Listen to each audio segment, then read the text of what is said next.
படிச்சிருக்கிறோம். அதே மாதிரி கம்பூச்சியாவில் நடந்த போர் வந்து மிகப்பெரும் போர்.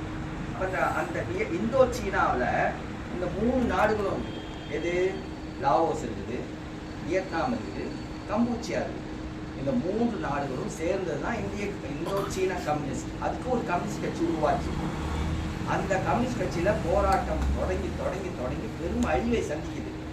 ஏன்னா இந்த 3 தேசங்களுக்குள்ளாரையும் பகைகளை மூட்டி விட்டு, அன்னைக்கு ரஷ்யாவில் பிரான்ஸ் நாடு எதிராக நிற்குது, அமெரிக்கா எதிராக நிற்குது, வியட்நாமுக்கு இதெல்லாம் கடுமையாக எதிராக நிற்கும் போது இந்த 3 தேசங்களையும் மோத விட்டுட்டே இருக்கிறான். இந்த 3 கம்யூனிஸ்டுகளும் சேர்ந்து ஒரு பேச்சுவார்த்தை நடத்தி முடிவு வராங்க. என்ன வராங்கன்னா, இனி இந்தோ சீன கம்யூனிஸ்ட் கட்சின்னு இருக்கிற வரைக்கும் நாம் விடுதலை பெறவே முடியாது. ஏன்னா இந்த இந்தோ சீன கம்யூனிஸ்ட் கட்சியை இந்தோ சீனத்தை உருவாக்கியவர்கள் ஏகாதிபத்திய வல்லரசுகள் தான். அவர்களுடைய நலனுக்காக உருவாக்குனாங்க. அது நமக்கு தேசமாக தேவையில்லை அப்படின்னு இது பண்ணிட்டு லாவோஸ் கம்யூனிஸ்ட் கட்சியின் தனியா, வியட்நாம் கம்யூனிஸ்ட் கட்சியின் தனியா, கம்பூச்சிய கம்யூனிஸ்ட் கட்சியின் தனியா கட்டமைச்சு ஒரு ஒருங்கிணைப்புக்கு வராங்க, ஒரு நட்பு உறவுக்கு வராங்க. இந்த உறவின் வழியா மிக குறுகிய காலத்திலேயே வியட்நாமில் புரட்சி நடக்குது. அப்போ ஒரு புரட்சி ஒரு தேசத்திலிருந்து எங்கிருந்து தொடங்கும்? நீங்க அல்லது நான் போய் காஷ்மீர்லையோ அல்லது நாகாலாந்துலையோ அல்லது மிசோரம்லையோ சமூக வாழ்க்கையை பற்றி இந்திய சமூகத்தில் ஒரு நிலப்பிரபுத்துவத்துக்கும் பறந்துபட்ட மக்களுக்கும் இடைப்பட்ட முரண்பாடு தான் முதன்மை முரண்பாடு அப்படின்னு கம்யூனிஸ்ட் கட்சி வகைப்படுத்துது. அதாவது இந்திய சமூகத்தில் நிலப்பிரபுத்துவத்துக்கும் இருக்கும் அரை காலனியா அரை நிலப்பிரபுத்துவம் அப்படின்னு குறிப்பாக சிபிஐஏ சொல்றது. அரை காலனியா அரை நிலப்பிரபுத்துவம். அரை காலனியா அரை நிலப்பிரபுத்துவம்னா என்ன, அதை அப்புறம் பார்த்துக்கலாம் நம்ம. ஏன்னா அது ஒரு பெரிய தலைப்பு, அதனால அப்புறம் பார்த்துக்கலாம். நான் கேட்கறது என்னன்னா, இந்தியா முழுக்க ஒரே சமூக அமைப்பா இல்லை. காஷ்மீர்லயும் அரை காலனியா அரை நிலப்பிரபுத்துவம், நாகாலாந்துலயும் அரை காலனியா அரை நிலப்பிரபுத்துவம், இந்த பக்கம் குஜராத்லயும் அரை காலனியா அரை நிலப்பிரபுத்துவம், தமிழ்நாட்டிலையும் அரை காலனியா அரை நிலப்பிரபுத்துவம்னு கம்யூனிஸ்டுகள் நிறுவிட்டோம். நம்ம அரசியல்ல பேசலாம், நிறுவிட்டோம். அப்ப இந்தியா முழுக்க சமூகத்தை எப்படி ஒரு சமூகமா படைப்பீங்க? இந்திய சமூகம்னு ஒரு சமூகத்தை சொல்ல முடியுமா? அதான் கேள்வி. அப்ப இந்திய சமூகம்னு ஒரு சமூகம் இல்லாத பொழுது இந்தியாவுக்கு எப்படி கம்யூனிஸ்ட் கட்சி தோற்றுவிக்கலாம்? அப்ப இந்திய கம்யூனிஸ்ட் கட்சியை தோற்றுவித்தது ஒரு மிகப்பெரும் பிழை. ஒரு தேசமா, ஒரு நாடா, ஒரு அரசா அவன் அடையாளப்படுத்தலாம் அதிகார வகுப்பு. நம்ம ஒவ்வொரு தேசங்களுக்கும் கம்யூனிஸ்ட் கட்சிகளை உருவாக்கி நம்ம உலக அளவில் ஒரு தோழமையை உருவாக்க வேண்டியவர்கள். நமக்கு பிரிட்டிஷ்ல இருக்கக்கூடிய பாட்டாளி வகுப்பு நமக்கு துணை, ரஷ்யாவில் இருக்கக்கூடிய பாட்டாளி வகுப்பு நமக்கு துணை. அதே மாதிரி தான் காஷ்மீர்ல இருக்கக்கூடிய பாட்டாளி வகுப்பு நமக்கு துணை, நாகாலாந்துல இருக்கிற பாட்டாளி வகுப்பு நமக்கு துணை. ஒன்றும் வேண்டாங்க, பிரிட்டனுக்குள்ளார பிரிட்டிஷுக்குள்ளார 3 நாடுகள் இருக்குதுன்னு நமக்கு நல்லா தெரியும். ஒன்று இங்கிலாந்து, இன்னொன்று ஸ்காட்லாந்து, அயர்லாந்து.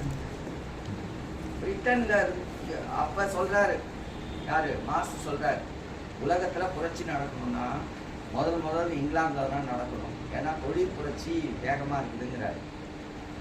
வேடிக்கை என்னன்னா அங்க நடக்கல, அயர்லாந்துல நடக்குது, ஐரிஷ்ல நடக்குது, ஸ்காட்ச் மக்களுக்கும் இவங்களுக்கும் மிகப்பெரும் சண்டை நடக்குது. ஒரே அரசு சார்ந்தது, பிரிட்டிஷ் ஐசில்ஸ்னு பேர் அதுக்கு, பிரிட்டனுடைய தீவுகள், பிரிட்டிஷ் தீவுகள் அப்படின்னு பேரு. ஆனா இந்த 3க்கும் தனித்த கட்சி. ஐரிஷ் கட்சி தனி, ஐரிஷ் கம்யூனிஸ்ட் கட்சி தனி, ஸ்காட்லாந்து கம்யூனிஸ்ட் கட்சி தனி, பிரிட்டிஷ் கம்யூனிஸ்ட் கட்சி தனி. ஏன் பிரிட்டிஷ் பொது உடைமை கட்சின்னு ஒரு கட்சி வைக்கல?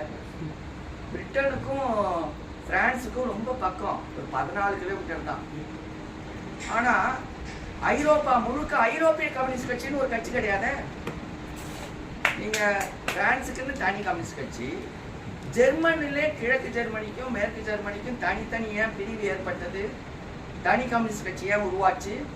கம்யூனிஸ்டுகள் உலகையே நேசிக்கக்கூடியவர்கள் தான். ஆனா சமூக அரசியலுக்கு ஒரு தேசம் தேவை.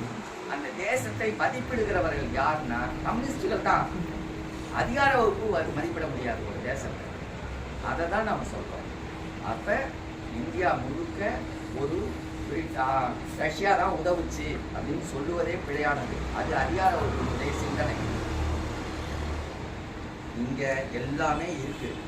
இந்த எல்லாமும் இருந்ததை தொழில் வயப்படுத்துவதற்கான வாய்ப்புகளை இந்திய அதிகார வகுப்பு நசுக்குது. வழி தெரியல, வழி தெரியாதுன்னா வழி தெரியாம இல்ல, உழைக்கிறதுக்கான வழியை தடுத்துட்டு இருந்தான். வழி தெரியாம இல்ல, உழைக்கிறது. ஏங்க இந்தியாவில் எங்கேயுமே இல்லாத எல்லா வளமும் இருக்கு, எல்லா வளமும் தான் இருக்கு. வளமும் இருந்ததுன்னு மட்டும் இல்லைங்க, ஏதோ தெரியாம இல்லை. இவன் தான் எக்கச்சக்கமா கரியோடு பெயரும்னு நம்மளுடைய இதுல இருக்கு. ஆமா, கரியோடு பெயர், பீடி பெயர் சாகாடு மச்சிருமா பண்டம் சால விடுத்து பெயர்ங்கிறாங்க. அப்ப பீடி பெயர்ல மோஜோதர அரப்பால நிறைய இது கண்டுபிடிச்சாங்க. அழகு இது மாதிரி ஒரு அழகு மாதிரி கண்டுபிடிச்சிருக்காங்க. இந்த அழகுல வந்து ஒரு குறிப்பிட்ட எண்ணெயை ஊற்றலாம் அல்லது தண்ணீரை ஊற்றலாம். இது ஒன்று அப்படின்னு வச்சுக்கிங்களேன். இவ்வளோ பெரிய அழகு ஒன்று படி மாதிரி ஒன்று கட்டி வச்சுருக்காங்க. இதுல இருந்து சரியா 10 அள்ளி போட்டிங்கன்னா அது நிரம்புது. எப்ப? கிமு 2000 ஆண்டுகள்ல. நீ நல்லா நினைச்சு பாருங்க, கீழடியிலேயே அதே நிலை தான். அதாவது இது ஒண்ணு, இதுல இருந்து 10 அளந்தா இதுல சரியா நிரம்புற அளவுக்கு கணக்கீடு பண்ணி ஒரு கொள்கலனை உருவாக்கி இருக்கிறாங்க. உங்களுக்கு எதுவும் தெரியலையா? என்ன தெரியல? முத்து பற்றி, பாண்டிய நாட்டினுடைய முத்து பற்றியும் இங்க கொடுமணல்ல இருந்த மணிகளை பற்றியும் நீங்க அசோகம் குறிச்சு வச்சிருக்கிறான். அவனுடைய 36 கல்வெட்டுங்க. அந்த 36 கல்வெட்டுல கொடுமணல் மணிகளை பற்றி குறிச்சிருக்கிறான். அப்ப இதெல்லாம் அப்ப மணிகள் அவனுக்கு அசோகனுக்கு தெரியற அளவுக்கு இங்க மணிகள் நடந்திருக்குது. கரியோடு பெயரும்னா என்னன்னா, மிளகு அவ்வளோ அளவுக்கு ஏற்றுமதி ஆயிருக்கு. மிக பெரும் வணிகம் நடந்திருக்குது. இந்தியா இப்ப வேதத்துல வந்து எல்லாமே அறிவு இருக்குதுன்னு சொல்றாங்க. ஆனா வானியல் அறிவு யாருக்கிட்ட இருந்ததுன்னா, யார் மிக பெரும் வணிகம் செஞ்சானோ அவன்கிட்ட தான் வானியல் அறிவு தோன்ற முடியும். இங்க இருந்துட்டு வானத்துல இது விண்மீன், அது விண்மீன், இந்த விண்மீன், அந்த விண்மீன் இப்படின்னு யாருக்குமே தெரியாது. ஆனா இந்த திசையே தெரியாத ஒரு பகுதியில கொண்டு போய் விடுறாங்க அவங்கள. அப்ப எப்படி எதை வச்சு கண்டுபிடிச்சீங்க? திசை தெரியாத பகுதி எந்த பகுதியா இருக்கும்? கடல் தான். நீங்க மலைக்கு போனா கூட கடல் திசை எதுன்னு கண்டுபிடிச்சிடலாம். சுத்தி நீரா இருக்கும் பொழுது எது கிழக்கு எது மேற்குனே தெரியாது. எது கிழக்கு உண்மையான நீங்க கடல்ல போனவங்களுக்கு தெரியும். எது கிழக்கு எது மேற்குனே தெரியாது. சுத்தி ஒளியா இருக்கும். கதிரவன் இங்கதான் தோன்றும், இங்கேயே மறையும். இங்கதான் வந்து மறையும். நீங்க கன்னியாகுமரியிலேயே அதை பார்க்கலாம். கொஞ்சம் கன்னியாகுமரியில இப்படியே தோன்றி இப்படியே மறையும். நீங்க கடலுக்குள்ளார போயிட்டீங்கன்னா இங்கே தான் தோன்றும், இங்கே தான் மறையும். எது கிழக்கு எது மேற்குனே தெரியாது. ஆனா 6 மாதம் பயணம் செஞ்சிருக்கிறான். வேதத்துல எங்கேயாவது பதிவு இருக்குதா? நம்ம ஊர்ல இருக்கு, நம்ம இலக்கியங்கள்ல இருக்குது. பயணம் செஞ்சது மட்டுமல்ல, ஊர் பேர்லாம் வச்சிருக்கிறான்.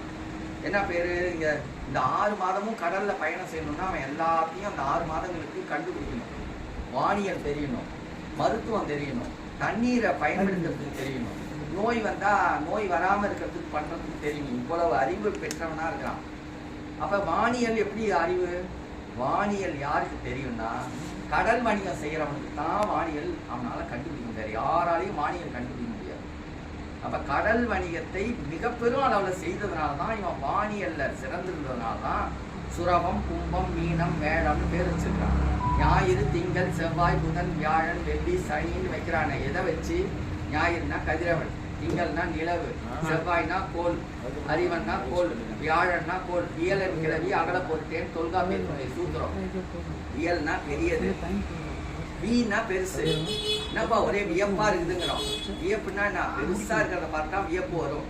அப்ப வீணா பெருசு, வியாழன் பெரியது அப்படிங்கிறத இன்னைக்கு இருந்து 3000 ஆண்டுகளுக்கு முன்னாடி ஒரு பேரை வைக்கிறான்னா இதை கற்பனையிலேயே வைக்க முடியும்? வியாழன் தான் பெருசுன்னு வெறுங்கண்ணால பார்த்து அளவிட்டு இருக்கிறானே, எப்படி எவ்வளவு பெரிய அறிவு இருந்திருக்கணும்? அப்ப அறிவு இல்லையா அவனுக்கு? இந்த அறிவுகள் வளர்க்கப்படுது. ஏன் வளர்க்கப்படுத? ஆரிய பார்ப்பனியம் வந்து நசுக்கி எல்லாவற்றையும் அவன் களவாடிட்டான். தொழிலை நடத்த விடல. இவனுடைய கத்திகள், இவனுடைய இரும்பு பொருள்கள் எல்லாம் கொண்டு போய் விற்பனை செஞ்சிருக்கிறான். கிரேக் நாடுகளினுடைய இதுல மியூசியத்துல அருங்காட்சியகத்துல வச்சிருக்கிறாங்க தமிழர்கிட்ட இருந்து போனதுன்னு. அப்ப இந்த அளவுல இவன் தொழில் நடத்திருக்கிறான், ஆனா தொழில் உருவாக்கப்படல.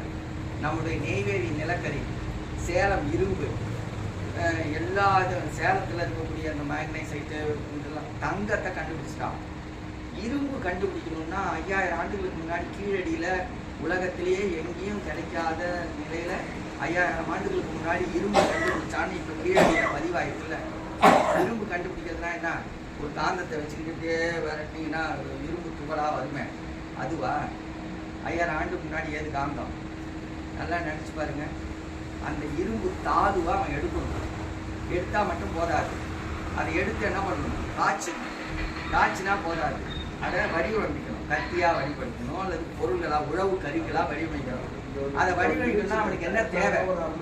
அந்த மூலத்தை, அந்த அந்த இரும்பு தாதுவை சூடு பண்ணணும். சூடு பண்ணணும். 100 டிகிரில நீங்க 100 டிகிரி வெப்பத்துல போட்டீங்கன்னா பால் கொதிக்கும், தண்ணி கொதிக்கும். இரும்பு தாது கொதிக்காது. இரும்பு தாதுவை கொதிக்கி அதை உருக்கி அதை பார்க்கணும்னா 1000 டிகிரி செல்சியஸ்ல அதை வெப்பப்படுத்தணும். 1000 டிகிரி செல்சியஸ்ல அதை வெப்பப்படுத்தணும்னா நீங்க வெறுமனா மட்டைகளை மரம் மட்டைகளை வச்சுட்டு கொடுத்தீங்கன்னா 1000 டிகிரி வராது. இதை 5000 ஆண்டுகளுக்கு முன்னாடி கண்டறிச்சிருக்கிறாங்கன்னா இவன் எவ்வளவு பெரிய அறிவு சார்ந்தவனா இருந்திருக்கும். இவனுக்கு தொழில் தெரியாதா? தெரிந்த தொழில்கள் நசுக்கப்பட்டது. இன்னைக்கு நம்மளால ஒரு அடையாளத்தை கூட பண்ணிக்க முடியாத அடிமைகளா நம்ம இருக்கிறோமே, அவன் அன்றைக்கு எவ்வளோ பெரிய அறிவுகளை காத்துக்கொள்ள முடியாம அடிமைப்பட்டு போனானே. இதை மீட்கிறது தான் ஆரியத்தை எதிர்க்க போறாங்க. சாதாரண செய்தி இல்லை, ஏதோ மொழி வழியா மட்டும் இல்லை, அரசியல் வழியா, பொருளியல் வழியா, அதிகாரத்தின் வழியா மிகப்பெரும் போர்னா நினைச்சு பார்க்க முடியாத மிகப்பெரும் போர். அவன்கிட்ட எல்லாமே மாட்டிட்டு கிடக்குது. ஒரு கல்வி உரிமையை வாங்க முடியல, இழந்து விட்ட கல்வி உரிமையை. எவ்வளவு பெரிய அடிமைகளா இருக்கிறோம் நம்ம. இந்த அடிமை பெருமைக்குரியவர்கள், பெரிய அறிவுக்குரியவர்கள்னு நம்ம சொல்லுவதற்கு கூட அறிவு இல்லைங்க. ஏங்க, யாருமே உலகத்துல கண்டறியாத முடியாத காலத்துல நாள்காட்டி கண்டறிஞ்சிருக்காங்க. கொல்லம்னு ஒரு ஊர்ல, கொல்லம் நம்மளுடைய கொல்லம் தான் கேரளாவில். அப்ப சேர நாட்டுல இருந்த அந்த விளக்கம்லாம் இருக்குது. அவன் ஒரு கூட்டத்தை கூட்டியிருக்கிறான். இந்த மடையனுங்க இந்த சேரம் கூட்டினதுக்காக, சேரம் கூட்டினான்னு பாண்டியம் போல கூட்டி எல்லாம் சேர்ந்து ஒரு நாள்காட்டியை நம்ம வடிவமைப்பு பண்ணணும். நம்ம இவ்வளோ பெரிய அறிவு சார்ந்தவர்கள் ஏன் அதை பண்ணலன்னு சொல்லி அதுல இருந்து தான் அவங்க என்ன பண்றாங்கன்னா, அவங்களா கொல்லம் ஆண்டு அப்படிங்கிறாங்க. கொல்லம் ஆண்டு கேரளாவில் போனீங்கன்னா இது கொல்லம் ஆண்டுன்னே ஒரு வழக்கு இருக்குது. கொல்லம் ஆண்டுன்னா கொல்லத்தில் முடிவெடுக்கப்பட்ட ஆண்டு முறை. அது மாதிரி நிறைய செய்தி இருக்குது, பேசுவோம் காலத்தால்.